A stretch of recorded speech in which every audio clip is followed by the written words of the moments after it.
whatever. And life happens. You got to do life. But if you want to be the CEO of a business that does 6 figures and maybe approaches 7 figures a year, that's $1 million a year, and we have coaches making that, you have to go about it the right way. And the right way in this business is solving people's problems. You have your why. Let's say you want to put your kids through school. Let's say you want to go on that vacation. Let's say you want to pay off that mortgage. Or let's say you just want new tires on your car. Or let's say you want a car that is the car that you want. You have your why. Don't go out there selling. Go out there and talk to people. Learn about what people want.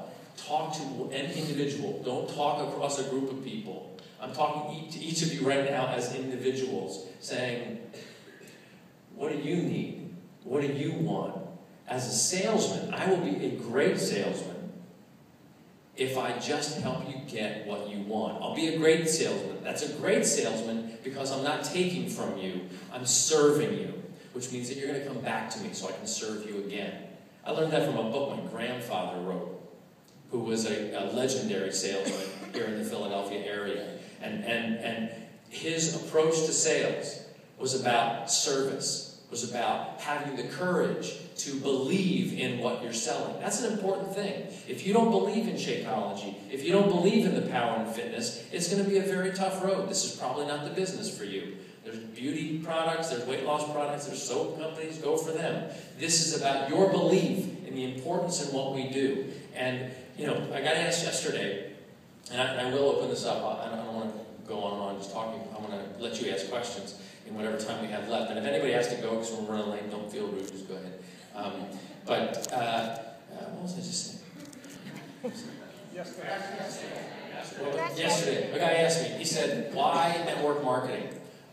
He was a retail guy. He was in franchise. He's like, why network marketing? Because it's pretty icky. They call it the ick factor. And I said, look, I think network marketing has a bad rap because of the way the business model has been used, where people normally, to make money in the business, what you have to do is you have to try to sell in $2,000 of inventory or $1,500 of inventory that you get a person all jazzed about achieving their why and their future, and you get them to buy.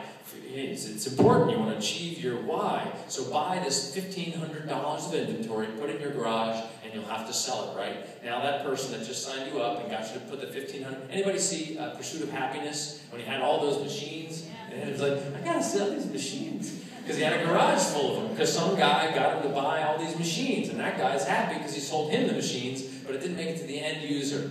That's called front loading. We made a decision very early in this business not to make this a front-loading business. We wanted to succeed based on merit, based on solving somebody's problem. So that means that maybe they'll want Slim & Six, or maybe they'll want P90X, or maybe they'll want the upcoming Tai Chang, which will be released in February, by the way. Maybe they'll want chocolate. Maybe they'll want greenberry. Maybe they'll want the new vegan tropical. Woo!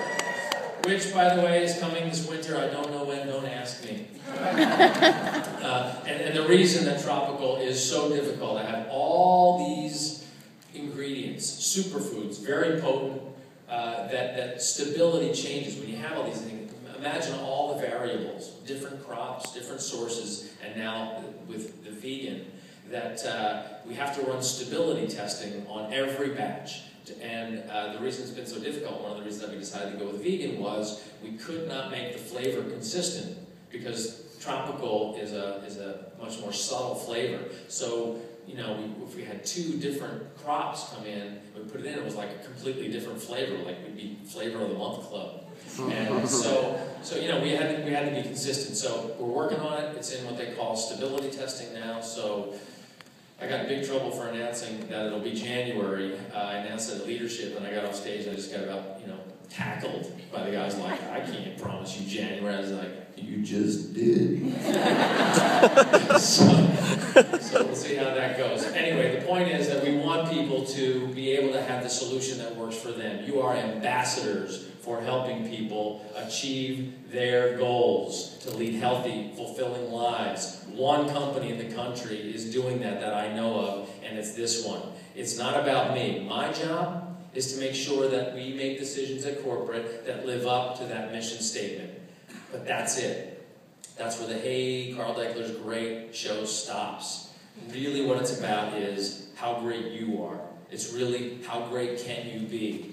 Every success story, I mean, sending a kid across the country in a plane for the first time, go see a thing, dreams coming true, this is what it's about. You know, I don't know if you saw that Nightline interview the other day from Summit, but the guy asked me, like he saw everybody working out, and all excited, and he said, "Sounds like a cult."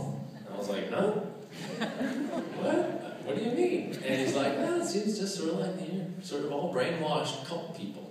And it really startled me, and I said that I said to him, you know, I think that's a pretty cynical view of looking at people trying to help each other get healthy and fit. But I wish what my answer had been, and now I'm ready if you ever ask me again.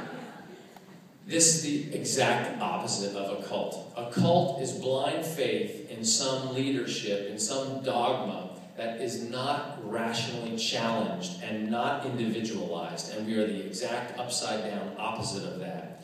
This is a group of people seeing a big problem in this country, seeing disease running rampant. Lifestyle disease. Lifestyle disease means you have a choice. It's not something that you're born with necessarily, but the onset of type 2 diabetes is something that is your lifestyle that's happening, right? So this isn't about me. This isn't about Beachbody per se. This is about Beachbody putting the tools out there and you guys being the heroes. You're the ones that we want to follow, that we want to serve. The Beachbody Challenge is an answer to your needs for this to be more simple, so that you can help the people that you love, so that you can help the people in your community, so that you can make it easier to have this conversation. And I'm very sorry to the ASL lady if I'm talking too fast. And I want to thank you for doing that. I think that's really awesome. Thanks. So our core mission is going to be supported by the work you do. Our growth is supported by the work you do. $100 million in TV advertising makes these brands famous. You're the one. You're the ones that make them effective. You're the ones that make them more effective than they are just by being sold. I would have no problem selling these products. What I want these products to do is to change lives the way they can. And that happens because now you are going to put groups of 5 together. And for anybody who's ever read the book Influencer, there's magic in these groups of 5 because people hold each other accountable. You're the ones that are going to take these very powerful, very simple, very basic products, fitness, food, plus Shakeology, and peer support, and you will change the world. And I am very grateful for that. Thank you very much.